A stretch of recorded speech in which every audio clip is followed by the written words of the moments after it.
So we start a series today called My Story.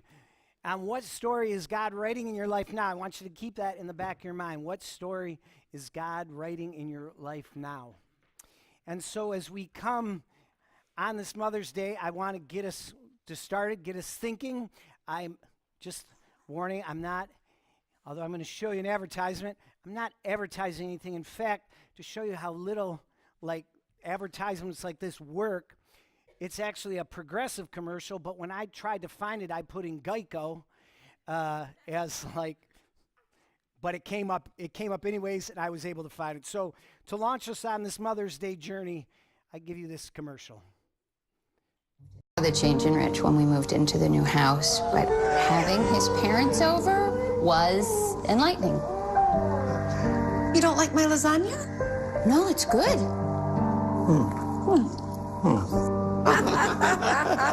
Here, blow on it. You see it, right?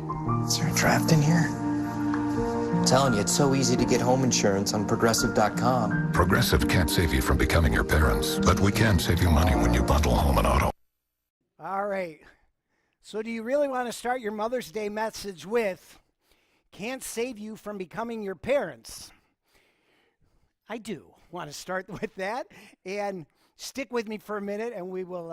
I'll show you how that works. So, yes, happy Mother's Day, and yes, I have some explaining to do regarding that. But let's go with this. What story is God writing in your life right now? And here's why that's important. As I know the next slide I'm going to show you talks about the importance of sharing our stories, and I want to get into summer, and I know it doesn't feel like summer yet, but this is the time of the year where we set summer up. And I want to talk today about the importance of sharing our stories and how we're going to have an opportunity to do that this summer at Crossroads. So let's go back to that scripture that we looked at in Luke's gospel at the offering. We have this story, and this man is healed by Jesus, and he's excited, and he wants to stay with Jesus, and he wants to keep walking with Jesus. But Jesus' job for him is to not stay with him, but to go back and to tell the story. So return home and tell how much God has done for you. So the man went away and told all over town how much Jesus had done for him. And so what we want to do in the summer then is take an opportunity for you guys to share your stories of what God is doing in your lives. So that's going to be this summer. Now, stick with me. I'm going to lay out the 3 series that we'll do this summer and how you can get involved with them. So the first one is this. It's called A New Song. And then, so what song are you singing now? In June, what we're going to do is we're going to go over the book of Psalms. And if you've been around here the last couple of summers, you know that we've taken a book of the Bible the last couple of years, and we said, okay, we know a lot of people scattered to the wind in the summer, and we're all going our separate ways, so to keep us connected to church, we're going to do a summer reading. So if you're up north, you can stay connected by doing the summer reading. So this year, the summer reading is we're going to go through the book of Psalms. And as we go through the book of Psalms, one of the things that we'll do is I'm just going to do a little how-to class. For those of you who remember, am I the only one in the room who hated diagramming sentences as a kid? That just drove. Okay, we got a few others. All right, but what we're going to do is we're going to diagram a psalm, and I'm going to show you. Okay, this is what we call the emotional audit, where the writer of the psalm is saying, "This is how I'm feeling right now," and then. Right? There's another part of a psalm, usually that's a confession about, hey, God, this is where I'm kind of messing up right now. And then the third part is this focusing on God's hope. So we're going to look at a couple of songs and we're going to break them up. Then the encouragement to you is to write down a psalm and to share it with the church. Now, some of them can be real personal, and the last time we did this was a number of years ago that we did this. The last time we did this, some of them came in anonymous, and that's totally fine. If you want to write one out and turn in an anonymous psalm because you say, this is really near and dear to my heart, and it's kind of tough stuff, but I want to share it, then you can do that. And then what we're going to do is what we always do is we share them, as you give us permission to do, we share them with the church. And one of the ways we're going to share them this summer is Elisa, and who does all these cool banners, is going to do another cool banner along with Michelle's going to give her a hand. They're going to make another cool banner for the hallway right out there, and we're going to put your psalms up there, and we're going to share some on Sunday mornings. So during June, what's going to happen is we're going to share with you some songs that have already been written by members of the music team. So we've got one from our worship leader, Jen. Have you been told this, Jessica, that your song? Okay, I was just making sure that Jen talked to you.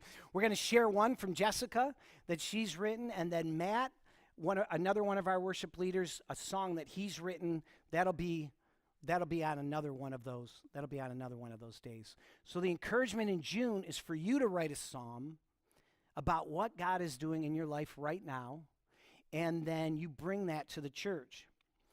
And I'm going to say that I'm going to repeat myself a bunch today, but when you guys do that, when you write the psalm out and you share it, it's some of the most powerful stuff that we do during the year in this church. When the people of the church bring what God is doing in their life, it is completely different than when it's me or when it's Dave. Right? Because it comes from, and not that Dave and I, have bad hearts, but it just comes from a place, right? We've done all the studying, and so it gets filtered through all that. This is just pure, unadulterated. This is how God is being real in my life, and it's powerful. So we're going to keep going. So that's June. And we're going to do this for 3 months. The reason why we're going to do this for 3 months, if you were around here in the fall, we did a survey, and I was thinking, just like, I thought we'd get a few people to go to the Whitney, and over half the people on that list are from this church. We were thinking, hey, if we get 20 to 30 surveys back, that'll be great. No one likes to fill out a survey, and the surveys took 20 plus minutes to fill out. We got well over 100. We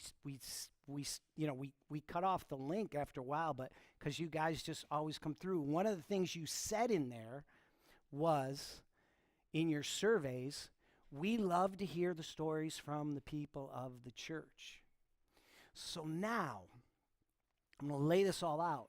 And over the next couple of weeks, I'm going to maybe give you a personal encouragement and say, hey, maybe you should write one of those psalms, or maybe you should do the story. And do not look at me like I'm Satan at that moment. Because that's usually what happens. You guys get this look on your face like, you can't be talking to me. You're talking to somebody else, right? No, guys, we need you to bring your stories. And year after year when we do stuff like this, you guys come through. So that's June. July, okay. July is for people who say, I'm not artsy, I'm not writing a song. And don't ask me to get up there and give one of those mini sermons that you ask people to do, because that's never going to happen. But Elisa Clark, who has written her spiritual biography down in a book, it's an excellent book. If you've never read it before, it's called Dancing in the Doghouse, and it's really good. And she just goes through her story, but she does it of, okay, this is how I was trying to experience God, and this is how I really experienced God. And it's beautiful. And so we're going to talk about that, and Elisa will be preaching one of those Sundays in July and talk to us about how we put together that story of what God is doing in our lives. And they don't have to be long. They're just a page or two of what God has done in your life. And we will share those with the congregation. All right, so then here comes August now. And August, we go back to Member Preach Sunday. And again, don't do that thing where you're like, oh, great, so you mean random people from the congregation get up and give mini sermons. I'll be sure not to come that day, right? Except, I'm not making this up. People who have been here will back me up on this. That's usually the best day of the year to be at church, Because again, there's something different when you don't have the guys who spent all that time in seminary and can, right? It's just, it's so good when the people of this church take the time to put a message together and then stand up in front and give it. And people walk out on those days and they're like, that was fantastic. It'll happen again this year. It'll be fantastic. But now we've been doing this so long, we got some twists. All right. So we've got Member Preach 1 this year and Member Preach 2. Member Preach 1 is if you've never done it before and you're like, okay, I'm going to try this for the first time, then you meet with me and we take a couple of classes.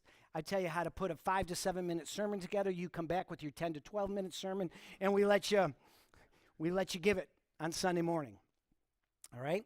But now there's Member Preach 2. And Member Preach 2 works like this. If you've taken the class before and you've done your sermon up here, you're like, you need a new challenge, right? So the way it works is this. Dave, our associate pastor, and I get together. We put together passages from Scripture that we say, these are good to preach from. And then we put those into a hat, and you pick the Scripture out of the hat, and then you're going to spend your summer preparing a message on whatever Bible verses you pulled out of that hat. Right? Don't shake your head no. That's just not mean. It's fun. You can say, you do it like this. Holy Spirit, guide my hand. You do that prayer, and you're like, oh, that's exactly what I'm supposed to preach on. All right. Now, another thing that we're going to do, 2 more things that we're going to do. We do, after Vacation Bible School, what happens? I'll be brutally honest right now. After Vacation Bible School, what happens is we show you a really long video of the kids playing in Vacation Bible School. And you're like, that was a really long video of the kids playing in Vacation. So here's what we're going to do this year. We are going to shorten it. And instead of the really long video, why don't we hear from Shannon and some of the kids who were in Vacation Bible School and hear their story and hear what God had, how God impacted them as they went through Vacation Bible School. So there's going to be Vacation Bible School Sunday. Do not miss that, because there's going to be cute little kids up here, and they're going to be saying, right, what God did in their life. Last year, Velocity, our summer camp, so we're going to have a Velocity Sunday, also in August. And Velocity Sunday works like this. Last year, we just stood up. We showed you a video. It was a little shorter because the Velocity video is a little bit shorter, a little bit more, compacted. And we just stood up and said, 20 kids either recommitted their life to Christ or gave their life to the first time at Velocity this year. Yay! And then that was it. So this year, what we're going to do is those kids are going to come back from Velocity, and we're going to have some of them up here, and they're going to tell their story about how God was real in their lives. So you guys asked on the survey, give us more of that interaction. You're going to have interaction the whole summer long, and it's going to be good, and you're not going to want to miss it. If you do miss it because you're up north, just watch online, okay? All right, I know that's a long explanation. It's almost like you're at school, the first day of class, the teacher just went through the syllabus. Can we get back to Mother's Day? Sure. All right. So today, the birth of our stories. I mean, all of us come into the world through our moms, right? And that's a gift. It's the gift of life. And we know, as we said in our prayer, it looks different. That gift looks different for all of us. But our story starts in creation. It comes into being through our mothers. And today, as we sit here, I can say this, going back to that commercial. We can't stop you from becoming your mother, right? But, ...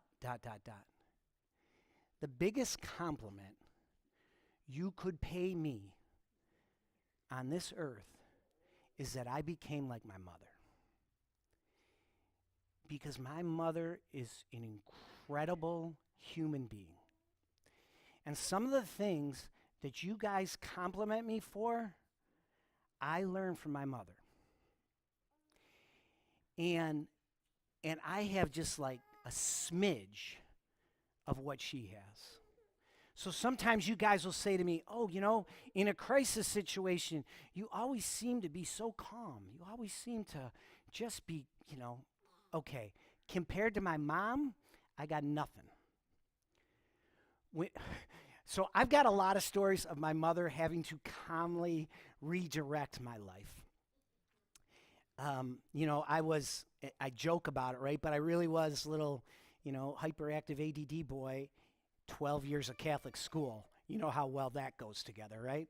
So a lot of times my mom was called to school, a lot of times me in trouble. But one time, I want to tell you about my smoking career. My smoking career lasted one day. Never even got to the second pack of cigarettes. I never even got to the second cigarette because I couldn't figure out how this happened. But, you know, and this will sound bad, but, you know, life was different back in the late 60s and the early 70s. And so I was able to get a hold of a pack of cigarettes as a 10-year-old boy. And all you did back then is you walked up to the vending machine, you put your 2 quarters in, you pulled the knob, and and no one said anything. So I just walked in, quarter, pull, got my cigarettes, walked out. I'm a big kid now. I'm 10.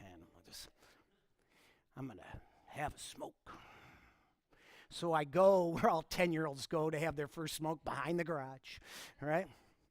And this was it. This is my whole smoking career right here. You ready? I walk into the house, and my mom, now this is how stupid I am, okay? Like, I walk into the house, and my mom gives me a hug for dinner. And then she says, Joey, can I see you in my room? And that was bad. My mom said, see, I got 7 siblings, so it's a big, packed house. But my mom's and dad's bedroom was the conference room. That's where you went where you were in trouble, right? And so my mom just very graciously sits me down on the bed, very calmly, says, have you been smoking? And I had no clue how she could figure this out, right? Because I didn't realize that when you smoke a cigarette, you smell like cigarettes for the next day, right? But in my mind, I'm like, how? So I never smoked again because I just knew she was going to figure it out, right? So she puts her arms around me, she hugs me, you know, she says, now this is what can happen if you smoke. And I didn't have the guts because, like I say, I just figured, I had no clue how she figured it out. And I just knew if I ever tried it again, I was going to get busted again. So that's my whole smoking career. And my mom, again, she didn't yell at me. She didn't scream at me. I didn't get grounded. I got nothing. I just got this cool, gentle talk that told me, I totally love you and I totally care about you, and that totally is not going to work for you. And I'm like, okay, I got it. Now, some of you guys, you know, say, and you know, like part of this doing the pastor thing, all those classes you take, you know, a lot of them are really about, not about what's in the Bible, but they're about who you are as a person, right? And because if you're going to be a pastor, right, they want you to be a safe person. They want you to care about people. So they give you all these, you know, and a lot of you guys have done them, these psychological tests and these spiritual tests. So on those things, I always come up as high in faith. And sometimes you guys would say, people will say, oh, you have so much faith. But compared to my mom, I got nothing. My mom is the most faithful woman you're ever going to meet. She is amazing. And you guys, those of you in the room who know this, and people in the church who know this, I make this joke, but it's really true. Like, you'll come to me and you'll ask me for prayer, and you say, you know, Joe, can you pray? I got this going on, and I'll say sure, and I'll add you to my prayer list. But then when you're really worried and you're really scared, you come up to me and you say, Joe, can you get your mom to pray for ... And my mom, now I'm losing my mom slowly right now. Okay, she's She's 88, and she's now been diagnosed with Alzheimer's. And so she's forgetting, you know. But you know what she remembers? If I tell her to pray for something, she asks. Like I walk in, like there's a little guy born around here not too long ago, Everett. And Everett was born with some difficulty. And so I'll come in, you know, hi, how you doing? Hey, Joey, how's that Everett doing? She'll ask, and she'll just keep praying and praying and praying. My mom lives out her faith in the Catholic Church, and she continues to do that. You know, she can't anymore, but it's only in the last few years that she stopped. She used to go to church every day to pray for the people that I would say, would you pray for these people in my church? And then she prayed for all her kids, all her grandkids, everybody. And she would show up at that church at 6 a.m. before the priest would show up, set up the communion so that the 4 other people who showed up to church at 6:30 in the morning would have communion that morning. Opened the church, got it all set up. The priest would come in. The half dozen of them would have their worship service, and then she would go about her day. My mom, I can't. I got nothing compared to her, right? And some people say, "Oh, you know, you help so many people." Not compared to my mom, I got nothing. I mean, so my mom, you know, on this Mother's Day, my mom knows she knows the pain now of bearing a child, and I know some of you know that pain. And she's prayed for some of you who know that pain, right? When I've called her as you've been in that place, and she's prayed for you. And she knows the pain of a miscarriage, and she's prayed for people, you know, in our church body who have gone through that. But so here's my mom. She had some miscarriages, but in 1955 it started working, and between 1955 and 1961, she had 6 kids. The oldest is 6. The youngest is a newborn. And she shows up at church, and the priest says, we have some children, we have some Cuban refugee children who need a home. If you can help out, you know, go sign up in the back. Okay. If anybody in that church had the right to say, he's talking to somebody else, it was my mom. My mom, right? She absolutely had the right to say, I got 6 under 6. There's no room in the inn. I can't take another one. It's somebody else's job. My mom went back there, signed up, took that kid in, and waited till that kid's mom got out of Cuba and then sent her down to get reunited with her mom. Like, I got nothing on my mom. Nothing. If I could be a 10th of the person that she is, I'd be doing good. But you know, the gift. So here's the thing as we talk about our stories. And we're going to talk about this in the first week of July, where we talk about who's your spiritual founders. My mom's one of my spiritual founders. She's one of the people who went before me in the faith and showed me how it's done. And so that's one of the stories that you can share this summer, is who are the people in your life who laid the path for you so that you can be the person you are today. And so I got to leave you with this, because it's summer syllabus day here at Crossroads. How will you share your story this summer? How are you gonna gift the congregation by sharing your story of where God has been real in your life, whether it's through a parent, whether it's through something else?